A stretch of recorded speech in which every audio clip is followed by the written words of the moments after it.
Bonjour à tous, on se retrouve ce samedi sur l'hippodrome de Compiègne pour un nouveau Quintet Flash et cette fois c'est un gros handicap réservé aux sauteurs, seulement âgés de 5 ans. C'est sur le parcours de haie de 3600 mètres qu'ils vont se retrouver et ils sont 14 au total.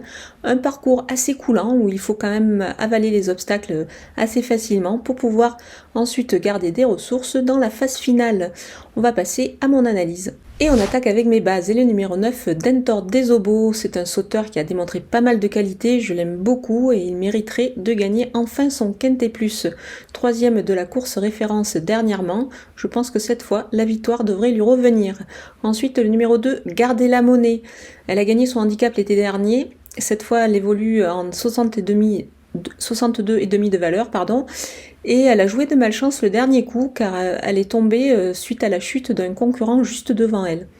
Je pense qu'il faut la reprendre là-dessus, elle a démontré pas mal de qualité et je pense qu'elle vaut largement un lot de ce genre. Le 4, Fair Blue, n'a pas démérité dans des lots un petit peu plus huppés. Dans les handicaps, il est chargé, mais je pense que cela n'empêchera pas de jouer un rôle très actif dans cette épreuve. Et on enchaîne avec les opposants et le numéro 10, Gilong Sport. Elle a enchaîné les bonnes sorties depuis son retour en piste au cours de ce deuxième semestre. Elle apprécie cette piste de Compiègne, donc il faut la surveiller de très près ici.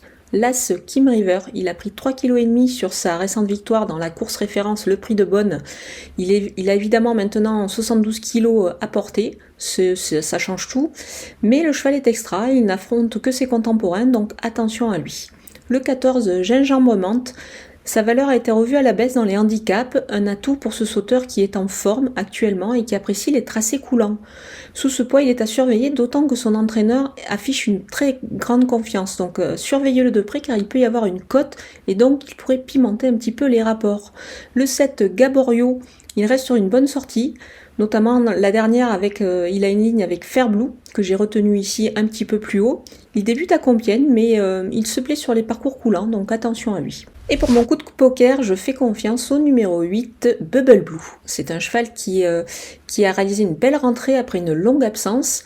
Il débute ici dans les handicaps sur les haies en 62 valeurs, ce qui est beaucoup mieux que sur le steeple où il est un petit peu barré en 66. Moi je pense que dans cette épreuve, il devrait pouvoir jouer un rôle actif. Et du côté des outsiders, je vous conseille le numéro 12, Giloucat.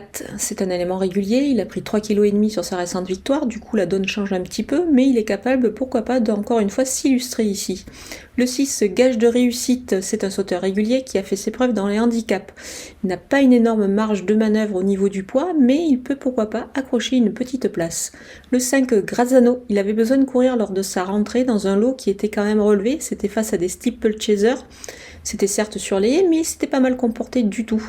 Il est compétitif, je pense, pour une place ici, mais il faut voir car le meeting de Pau approche et ce sera pourquoi pas son objectif prochain. Le 3, Golden Lane, sa récente rentrée était certainement nécessaire. C'était pas mal, il va monter là-dessus. Après, sous ce poids, il n'a pas une énorme marge de manœuvre, donc il faudra plutôt le voir en fin de combinaison. Et on va terminer avec les délaissés et le numéro 11, Bliss Forever. Alors c'est un cheval qui avait gagné quand même le prix Rohan lors de ses débuts sur les haies, ce qui est une très bonne indication.